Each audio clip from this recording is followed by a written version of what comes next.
이 시간 함께 살펴보실 말씀은 누가복음 6장 32절에서 36절까지 말씀입니다. 누가복음 6장 32절에서 36절까지 말씀 한 절씩 교독해서 읽겠습니다. 너희가 만일 너희를 사랑하는 자만을 사랑하면 칭찬받을 것이 무엇이냐? 죄인들도 사랑하는 자는 사랑하느니라.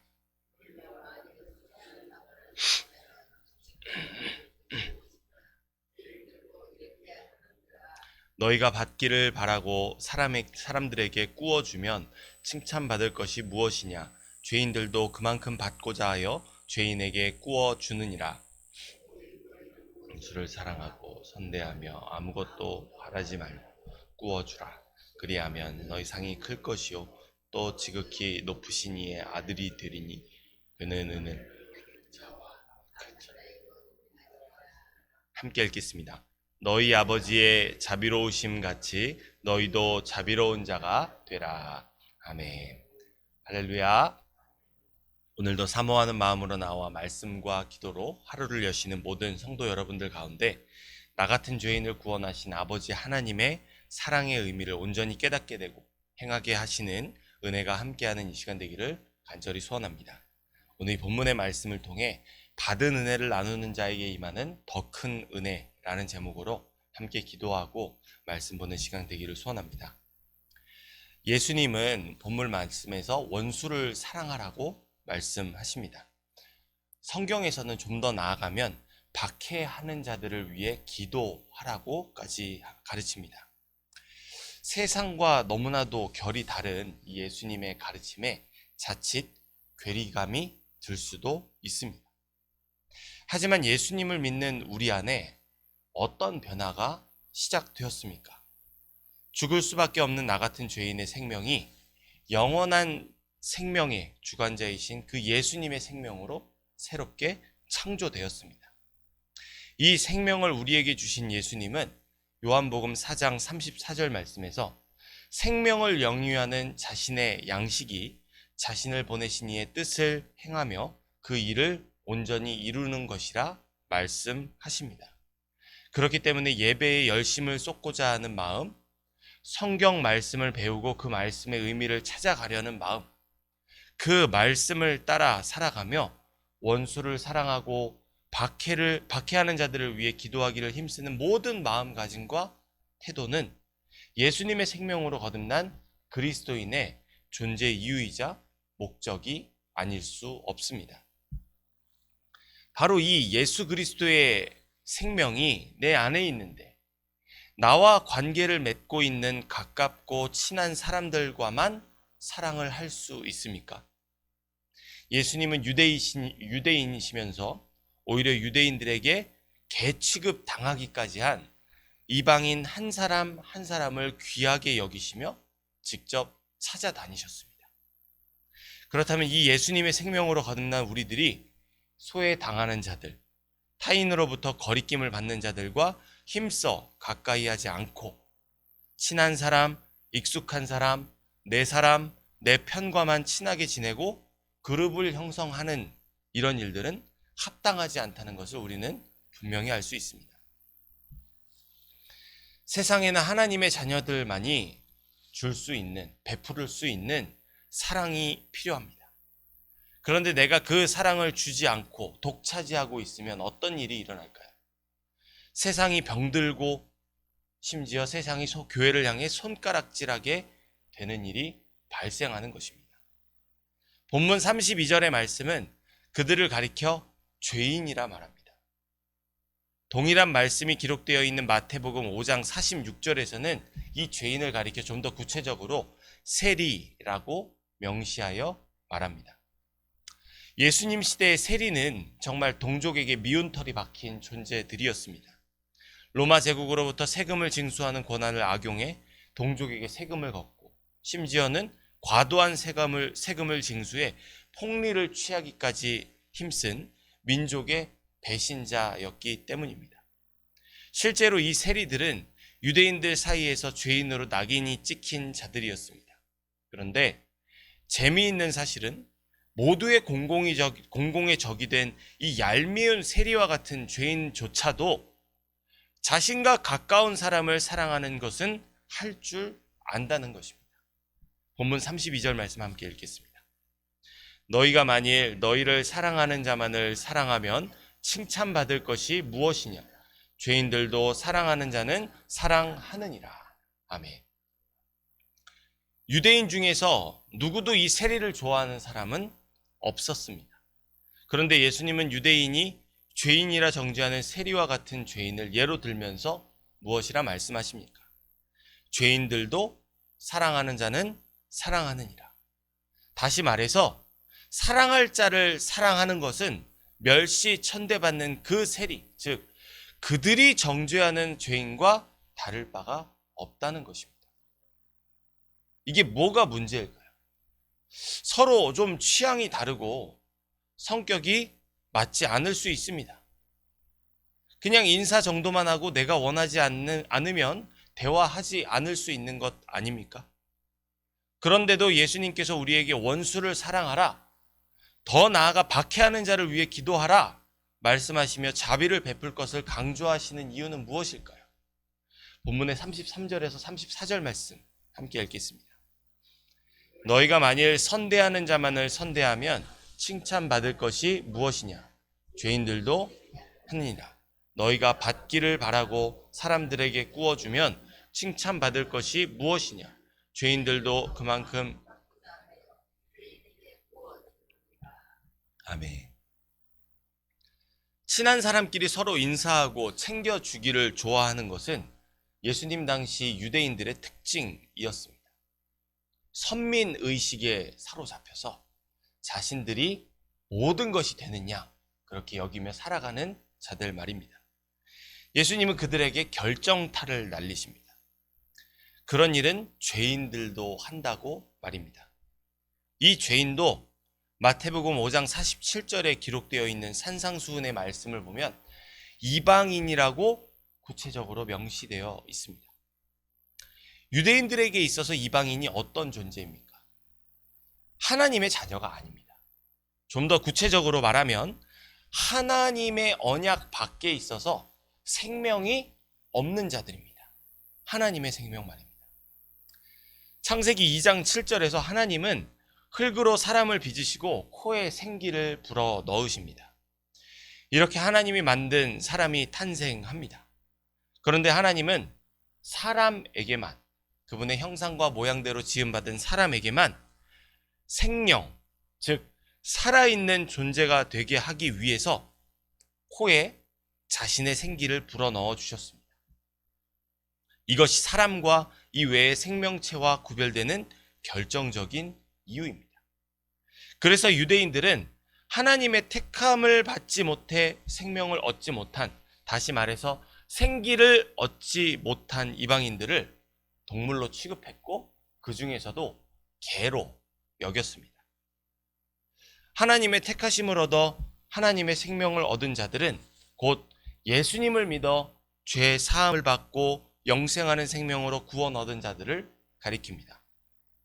그런데 그런 죄인에게서 의인으로 거듭난 자들이 사랑할 자를 사랑하고 그러한 관계 안에만 머무르는 것은 스스로 자신이 무엇이라고 말하는 것입니까? 구원받지 못한 언약 밖에 있는 개 같은 이방인이며 세리와 같은 죄인이라는 것을 스스로 시인하는 것이라는 것입니다. 예수님이 이런 개나 하는 짓을 일삼고 있는 당시에 타락한 유대 종교자들의 현실을 가감없이 들춰내시며 예수님을 따라 산에 모여 앉아 말씀을 듣는 자들에게, 예수님을 따르고자 하는 자들에게 도대체 무엇을 가리키고자 하시는 것일까요? 이들은 세리도 이방인도 개도 아닌 하나님의 택함을 받은 하나님의 생명을 얻은 자들입니다. 쉽게 말해서 하나님의 은혜를 입은 자들이라는 것이죠. 쉽게 이해하자면 고기를 먹어봐서 그 맛을 아는 자들이라는 것입니다. 그렇다면 누구에게도 허락되지 않은 이 하나님의 은혜를 맛본 하나님의 자녀는 무엇을 해야 하는 것일까요? 이 은혜에 감사해서 받은 은혜에 부끄럽지 않은 삶을 살아야 한다는 것입니다. 은혜에 머무르는 것이 아니라 그 은혜로 은혜를 베푸는 자가 돼야 된다는 것이죠. 이 은혜의 원리를 따라 마태복음 25장에 주인이 맡긴 달란트로 남긴 자들에게 충성된 자라 칭찬하시며 주신 달란트를 그저 땅에 묻어주고 유지한 자에게는 책망하신 이유가 여기 있습니다. 그렇다면 어떻게 하는 것이 은혜 입은 자로서 받은 은혜에 부끄럽지 않게 살아가는 것일까요? 어떻게 하는 것이 좀 더 섬기고 좀 더 헌신하며 좀 더 충성하는 것일까요? 어떻게 해야 개취급당하는 이방인 수준에 머물지 않고 죄인과 같은 세리가 아니며 하나님의 은혜로 예수님의 구원을 받아 사망에서 생명으로 옮겨진 복 있는 사람답게 사랑하는 것일까요? 그것을 만약에 우리가 법으로 생각해 보자면 유지하는 것을 넘어서 잘 지키는 것이 될 수 있을 것입니다. 또한 윤리적으로나 도덕적으로 겉모습과 마음의 의도까지 높은 수준을 행하는 것을 의미할 수 있을 것입니다. 그런데 이런 일들은 굳이 예수님을 믿지 않는 사람들도 다 할 줄 압니다. 기부하고 봉사하고 이런 선행을 베푸는 일들은 그리스도인들보다 그리스도인이 아닌 사람들도 정말 많습니다. 물론 다 그렇다고 말하지는 않겠지만 세상에서 이런 높은 수준을 유지하는 사람들에게는 은연중에 자신을 드러내려는 목적을 가진 사람들이 있습니다. 모두는 아니더라도 대부분이라는 사실에 공감하지 않을 사람은 아마 없을 것입니다. 대기업과 같은 경우에 자선단체에 기부를 하면 그 기부금에 대한 영수증이 발행되고 납부해야 할 세금은 줄어듭니다.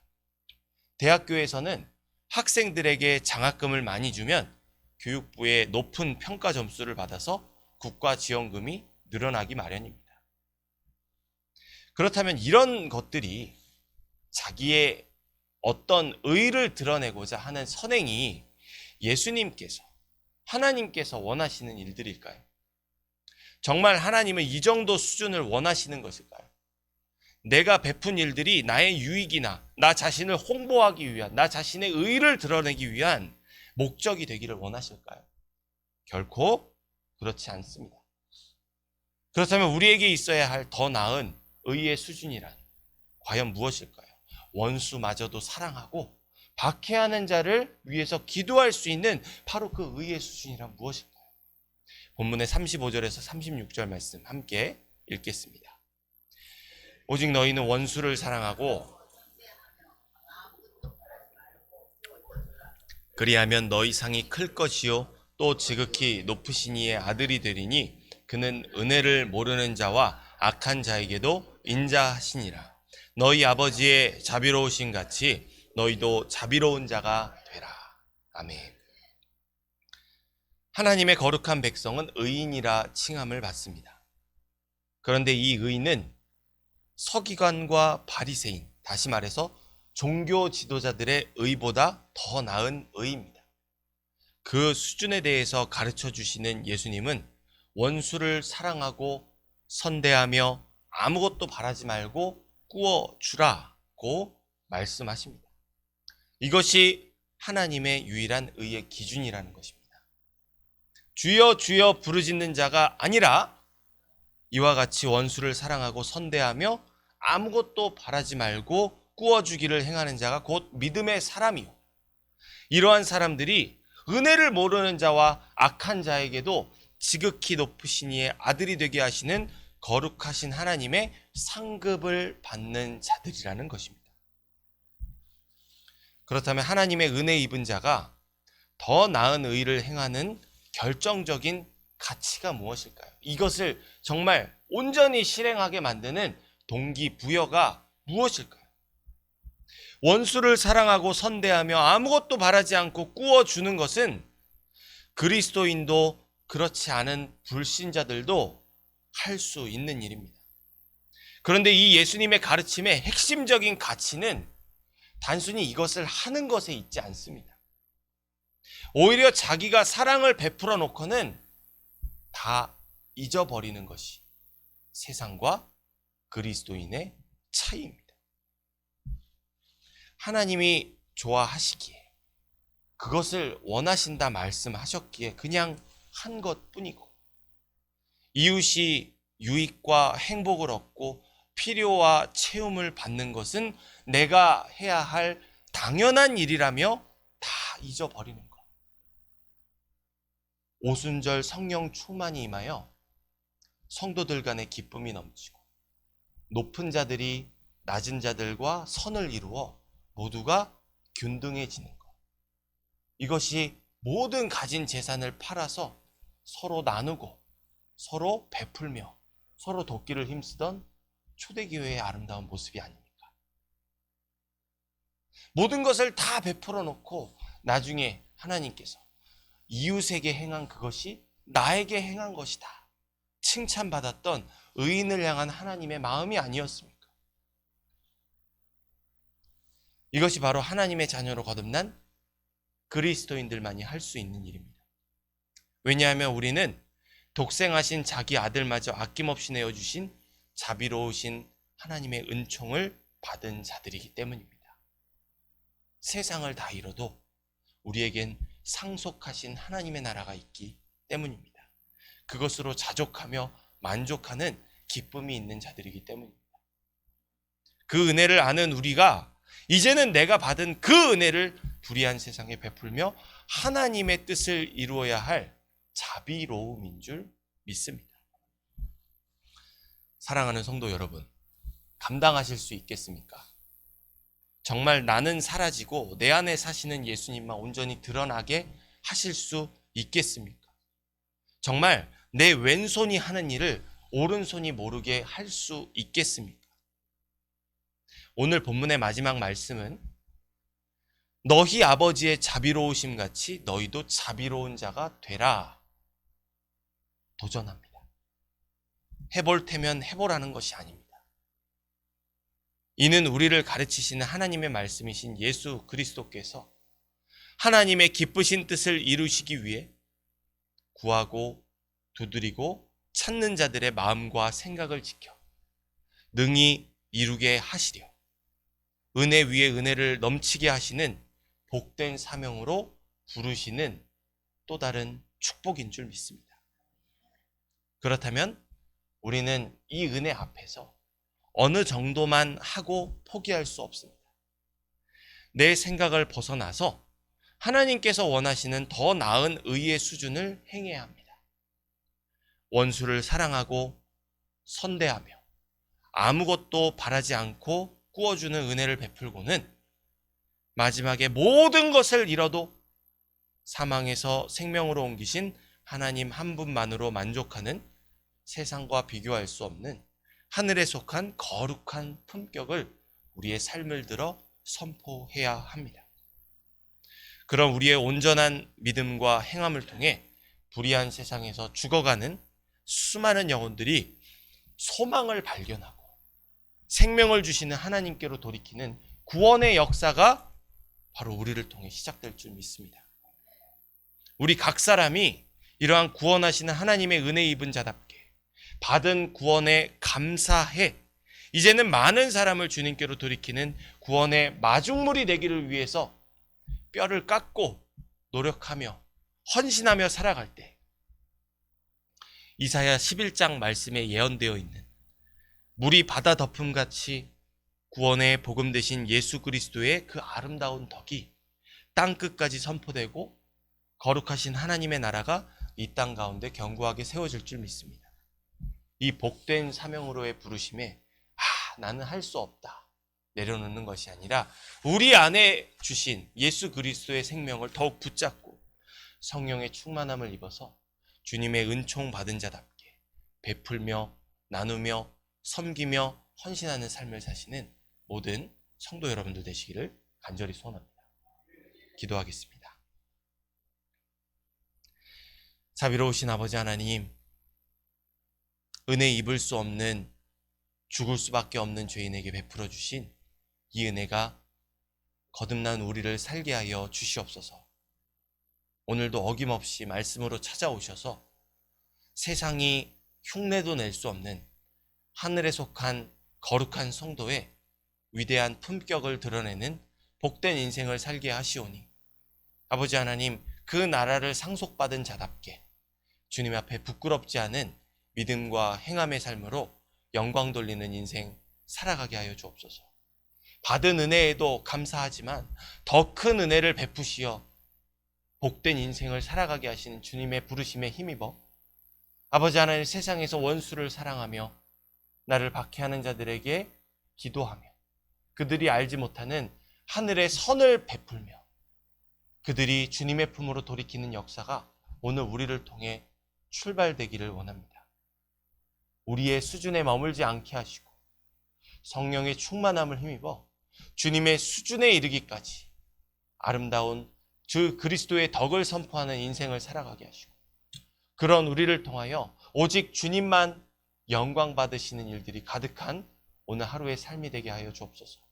쌀쌀해지는 날씨와 경제의 불안과 코로나조차도 우리를 가만히 막아둘 수 없고 주님을 의지하여 담대하게 이 의를 선포하며 주님의 영광의 찬송이 된 삶을 살아가게 하여 주옵소서. 능히 이루실 주님을 찬양하며 모든 말씀 살아계신 예수 그리스도의 이름으로 기도합니다. 아멘.